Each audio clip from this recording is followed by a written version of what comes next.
You're listening to Florida Matters. I'm Matthew Petty.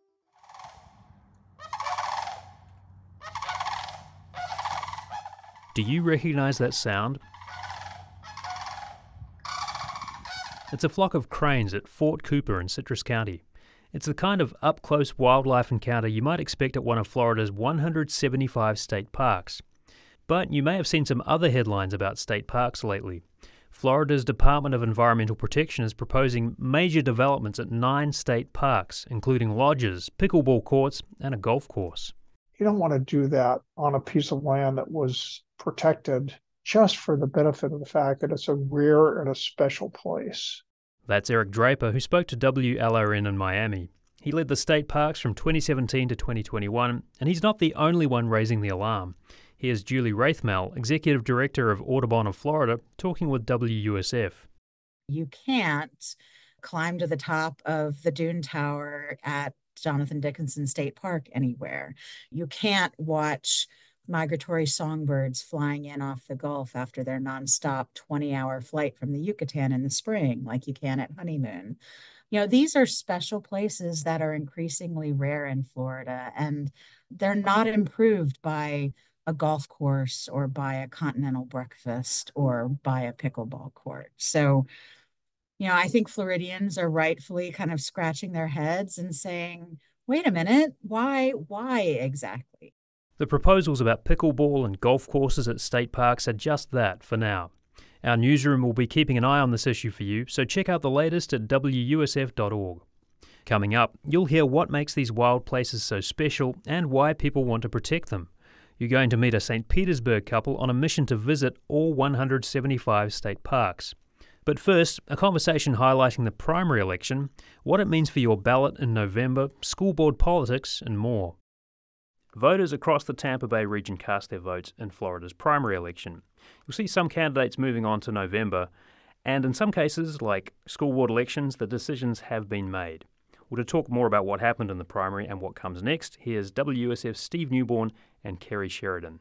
Steve, primary elections don't always get voters too excited, so what was turnout like? Yeah, the voter turnout was pretty average for a primary. Statewide, fewer than 1 in 4 registered voters turned out, about 22%. It's the lowest it's been in 10 years. I kind of looked that up. And statewide, less than 1 million people voted. When you think about that, 1 million out of the 22 million people or so who live here are choosing who is going to represent you. So maybe that's a little food for thought for more people to go out and vote in November. You mentioned the Senate race and saying that there wasn't a lot of drama in that, but what happened? Just remind us. So Rick Scott, who's been in office in one form or another, senator or governor for at least a dozen years now, had some token Republican contestants going against him. They didn't really have a chance. He won 80-something% of the vote. On the Democratic side, Debbie Merkersell Powell, a former congresswoman from South Florida, easily won the Democratic primary. Kerry, you've been reporting on the Sarasota County School Board and the elections in Districts 2 and 3. Now, Liz Barker won in District 2 and Tom Edwards won in District 3. So what should people know about the District 2 winner in that race? Yeah, Liz Barker is a real newcomer to the scene in Sarasota. She is a mom of 4 children, all in public schools. She's the PTO president of one of her children's schools, and so she's very involved in that way. She's a former school psychologist, and she's been vocal at school board meetings, really over the past year, speaking up on issues, and she decided to run to kind of, I believe her campaign slogan was something about competence over chaos, and she didn't really press the political angle of it. Of course, we know school board races are supposed to be nonpartisan, but mostly people seem to know which party people are affiliated with. But she didn't really push that too much. It was just more a real grassroots campaign of reaching out to people, going door to door, and getting some people on her side to go out and make contacts for her. And when you look at her campaign contributions, it really reflects that. A lot of, $18, $25, $100 here and there. But it was a lot of community support that seems to have propelled her into office against an incumbent who was Karen Rose, who, by all appearances, would have been a perfect person to reelect. You know, she's a former principal, former teacher, has been on the school board for quite a long time. But she has grown increasingly political in recent years, and she was part of the conservative majority on the Sarasota School Board that made some decisions that really cost the district quite a lot of money. And that was like firing the superintendent after the conservative majority took over in 2022. That was national news, you know. Right. Although he actually resigned, right? He wasn't technically correct, fired, he but wasn't, he was pushed out. He was pushed out, correct. Yeah. But they had to give him a resignation package that was quite expensive because it was a no-fault removal. And District 3, Tom Edwards, I mean, this is a name that's pretty familiar to folks who live in Sarasota County. People who've been paying attention to the news and especially following the drama around school boards lately. What can you tell us about this? Well, Tom Edwards is one of those school board members who you just see around a lot. You know, you see him at school events. He's a Democrat, but he doesn't push the politics part of it. And he's also the only openly gay person on the board. So when these culture war issues were really flaring up a few years ago with Moms for Liberty and accusations of grooming, sometimes people in the school board meetings would say really negative things toward him, and the school board chair would not stop that from happening. So in the years since he was first elected in 2020, and he's really taken a role in bringing entrepreneurs in the community into schools, improving career education, improving arts facilities at schools and things like that. I should note too, though, he describes himself as a moderate, but folks who wanted him ousted and people on the conservative side would say he's not a moderate. They would sort of paint him as more of an extreme leftist. That's what we've heard, at least. Yeah, and I think that painting as extreme is sort of something that may be falling out of fashion in terms as school boards go. I think that this vote showed us that there was a large Democratic turnout compared to prior years. Sarasota County overall being just around 32%, actually a little bit lower turnout than the last election 2 years ago. But people seem to want to have some normalcy back into their school boards, make them boring again, maybe. So is that your takeaway from these two school board seats and who won in terms of what the makeup of the school board is going forward and what that means for policy and teachers and students? Well, it's, I think, important to point out that there is still a 3-2 conservative majority on the Sarasota School Board. But without Karen Rose there as a key ally to Bridget Ziegler, it does shift the balance of experience. Without Karen Rose there, there's a lot less experience on that board. So that will be interesting to see. It'll just be really interesting to see how this all plays out. This may be the last time school board races are decided in nonpartisan races in the primary, depending on how people vote in a proposed amendment in November. Did that issue come up on the campaign trail? Well, I think that people who were campaigning for the different candidates, yes, very aware of the politics involved. Are people, regular, everyday people in the grocery store aware? Possibly not. You know, they may not really know. They may have seen a sign or they may have heard something. But a lot of people ask, who should I vote for? And they ask somebody that they know or somebody who's out campaigning, what should I do? So in that sense, maybe politics are a little bit too much a part of it. And do these results, Kerry, on the county and school level provide any clues on how the general election campaigns could look? Well, I think that with more Democratic turnout, this is all being sparked by Kamala Harris taking the head ticket. There is more interest. There's more enthusiasm. When I voted, I noticed that there was a Democratic tent outside the library. And the last few years, I haven't even seen one. It's only been a red Republican tent. So there were 3 Republican tents to 1 Democrat. So there is some more enthusiasm, but it will really depend on who really gets out and votes. Steve, what was your experience casting a ballot yourself, just kind of thinking about that personal experience of voting in this primary election? Well, I'm kind of old-fashioned in that respect. I like to go to the polls on Election Day just to kind of gauge the mood and the flow of people in and out of there. I asked the poll workers how the turnout was, and they said it was pretty good for that day. So Not bad turnout for going to the polls on Election Day as opposed to voting earlier by mail. Now, one of the races you've been paying attention to in Hillsborough County is the state attorney race. Ousted state attorney Andrew Warren had to get through a primary challenge if he wanted to get his old job back. So what happened there? Right. So Warren handily won his Democratic primary. The challenger was Elizabeth Martinez Strauss.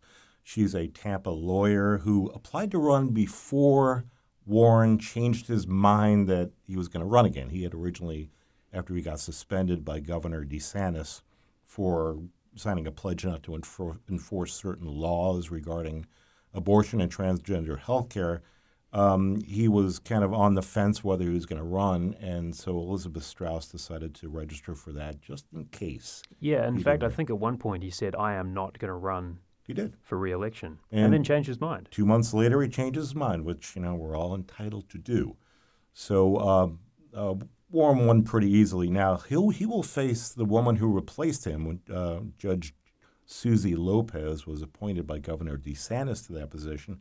Yeah, I went to a recent Tampa Tiger Bay debate between the two, and let me tell you, there's no love lost between these two. That was obvious. And it's going to be a real interesting race come November. Sarasota County Hospital Board elections were held on August 20th. So what happened there? Who won those races?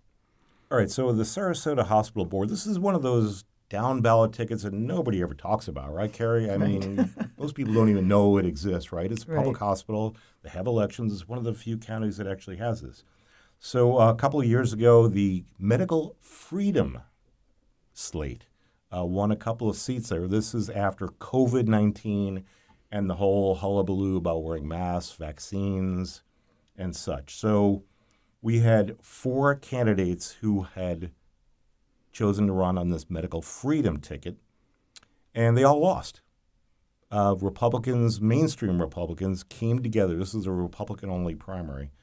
The mainstream Republicans rallied, and they beat all 4 of these medical freedom slate candidates. So maybe the tide is turning a little bit on the meter which way the wind blows in that particular fashion.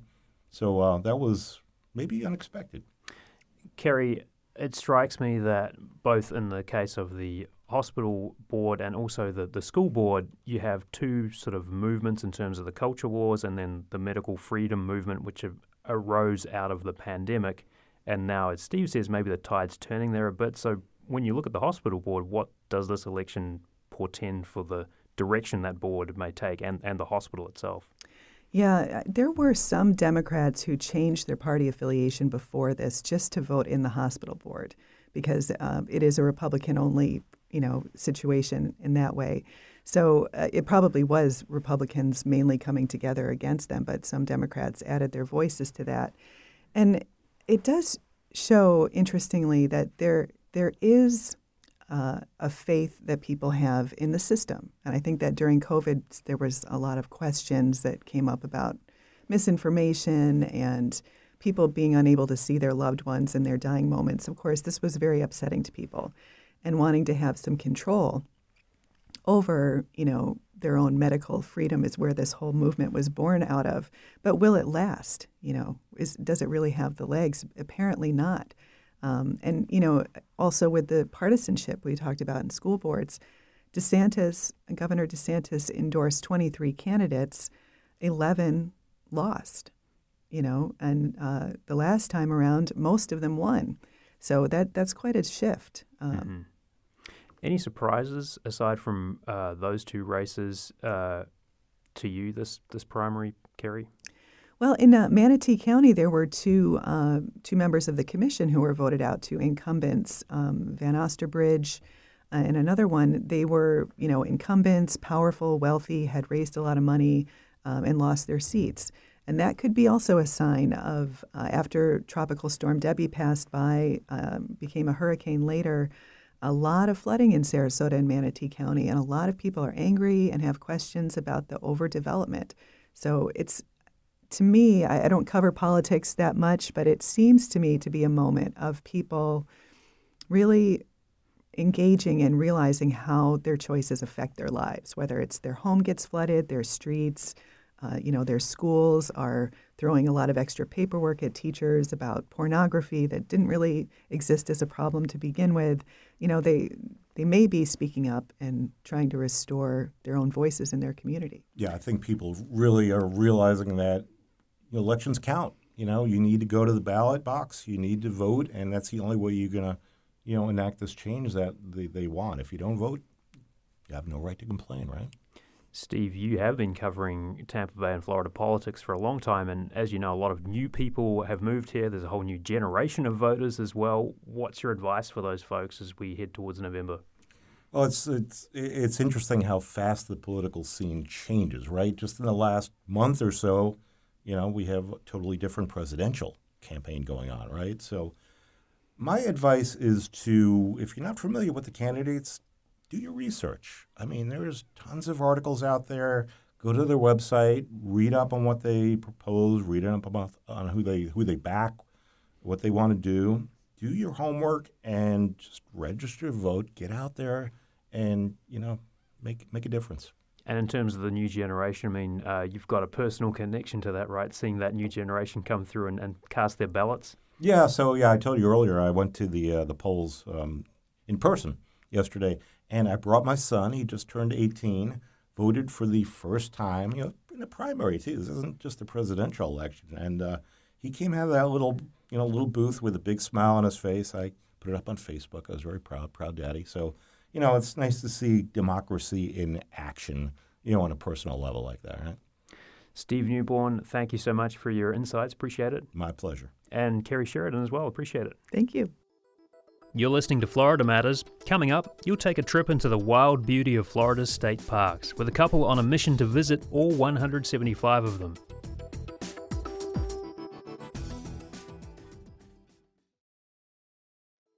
You're listening to Florida Matters. I'm Matthew Petty. What do you remember about the months after March 2020 as the world grappled with the unknown of the COVID-19 pandemic? You're probably navigating those strange, unsettling days of remote work and school, social distancing and COVID testing. And like a lot of people in Florida, you might have jumped at the chance to get outdoors. Beaches and parks suddenly became more popular as other places were off limits.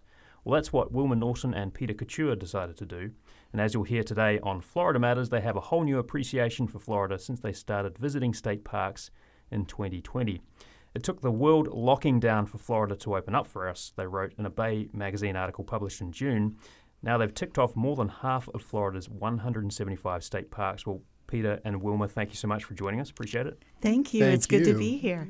Wilma, before the pandemic, you wrote that you would visit Disney parks, but that was about it. So do you remember the moment you decided you would start seeing state parks? Well, it kind of evolved. We started out realizing that we were in a 1,400 square foot condo, and we needed to get out and get some fresh air. And the walls were closing in a bit? Walls were closing in, and to see some people, maybe not see people. And so we started out visiting some of our county parks, and then we started venturing a little farther afield. And once we discovered the first few state parks, we realized that there's this vast land out there that we had no idea about.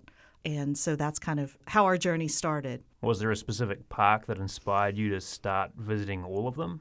I don't recall it being one specific one, but it just kind of happened organically, and we realized, wait, we've been to a half dozen of these. And then I picked up a map that showed all of them and started ticking them off. And I like nothing better than to have a task list and a way to go. Now, this is a physical map? It's a physical map. Do you have it stuck on your walls? I have it on my desk, and every time we visit a new park, I pull out a yellow highlighter and I highlight on the map. And I just counted this morning. We've now checked off 107 of the 175.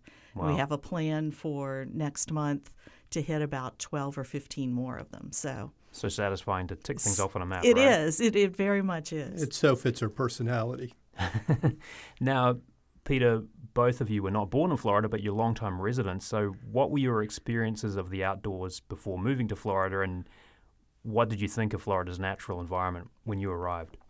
Well, I really am pretty close to being a native Floridian. My parents moved here from Michigan when I was just about a year old. And since I'm 64 now, I'm pretty close. And I spent a lot of time, as most people did when they were kids in Florida. You would spend all day, especially in the summers, outside. My father was a big fisherman, so most of my outdoors Florida experience was going to various fishing piers and off bridges and fishing off boats and that type of thing. But the actual visiting of Florida state parks was never really part of my childhood or my adulthood. And so it was all new to me in that sense. And Wilma, you grew up in rural Kentucky, right? I did, and but I've been here 40 years, and so beyond going to a concert on the Bayfront in St. Petersburg outdoors or things like that, and going to Disney, we really had never been outdoors people. Our friends would say, "Oh, come camping with us," or "Come hiking," and we would sort of make a face and say, "We'll catch you later."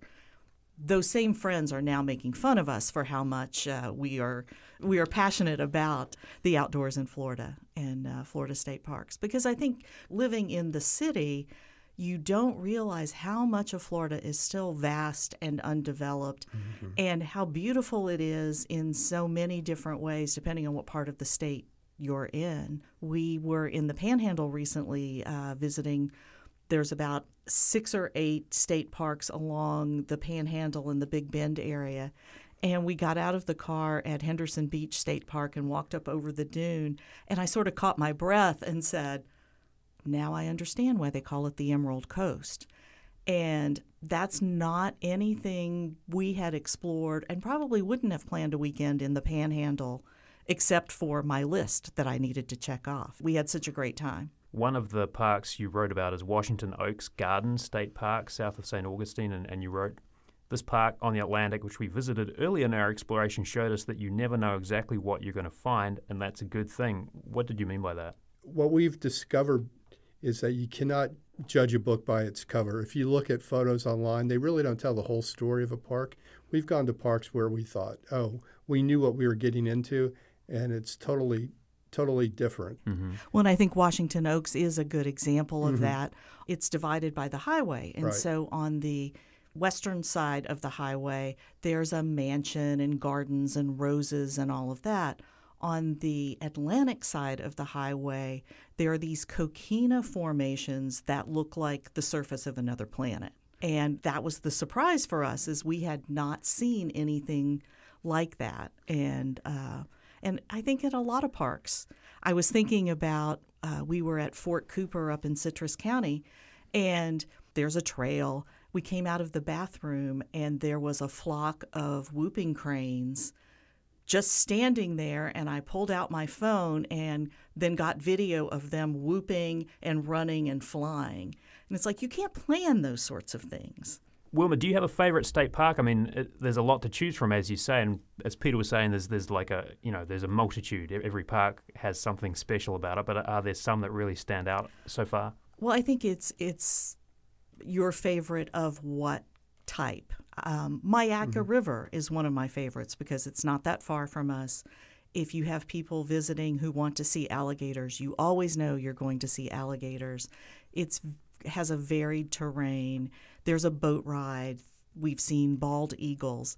And one of the things I love at Myakka, we've seen a couple of times, is people just pull their car off on the edge of the road, get their camping chairs out, and sit facing the water, the Myakka River, and read books and hang out. And for me, that's the microcosm scene of what Florida parks are all about. You can make it whatever you want. Peter, what about you? Are there some that really stand out for you? Jonathan Dickinson State Park, and it has a real variety in its geography. There are like prairies, and you can do a boat ride tour there to this settlement. And, it's one of those parks where basically whatever you want to do, whether it's hike or soak in Florida history, you can do it. And that's probably one of the favorites that we visited. Now, Wilma mentioned Myakka State Park as one that's fairly close to folks living in the Tampa Bay region. Are there some other hidden gems that you like to go back to time and again, close by?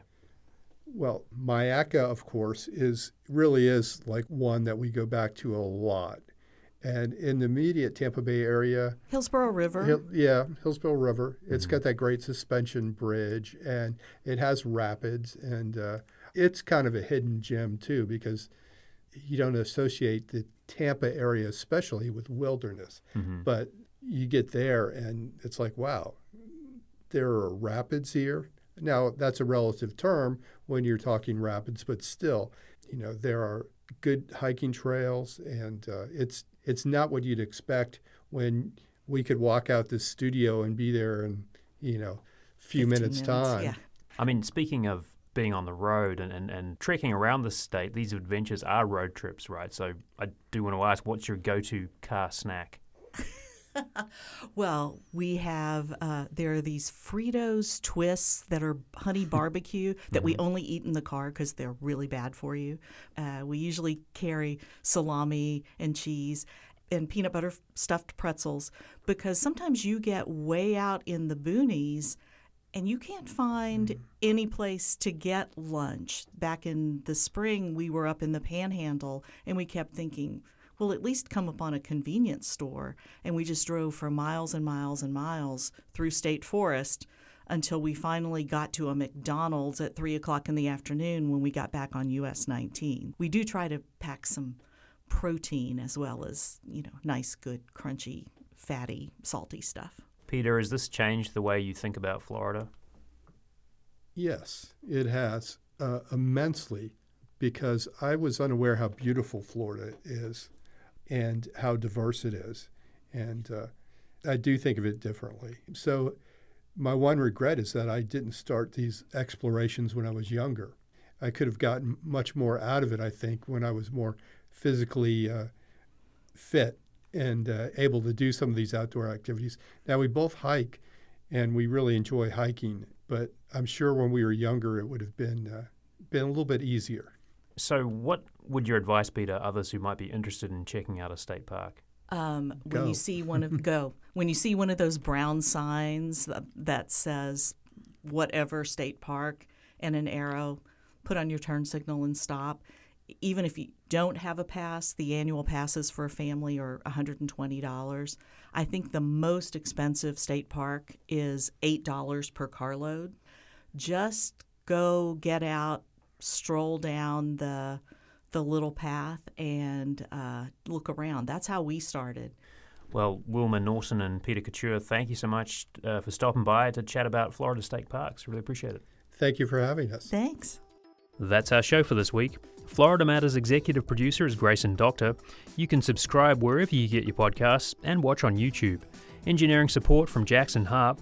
I'm Matthew Petty. Thank you for listening.